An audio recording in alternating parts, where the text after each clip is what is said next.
জোহরের আজান দিয়ে দিয়েছে। আল্লাহু আকবার, আল্লাহু আকবার। আজান যখন শুরু হয়ে যাবে, আপনার প্রথম আমল হবে আজানের উত্তর দেওয়া। অনেকে আজানের উত্তর দিতেও ভয় পায়। একদম সহজ, যা বলবে জাস্ট রিপিট করে দিবেন।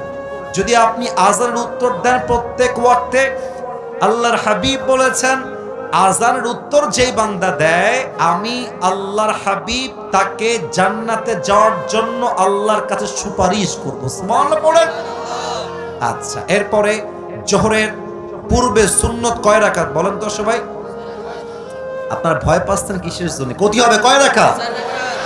4 রাকাত আদায় করবেন। আপনাদের মনে আছে কিনা জানি না, আমি একটু আগে বলে আসছি, সুন্নত নামাজ শেষ মসজিদে বসে বসে সময় লস করবেন না, টাইম ওয়েস্ট করবেন না।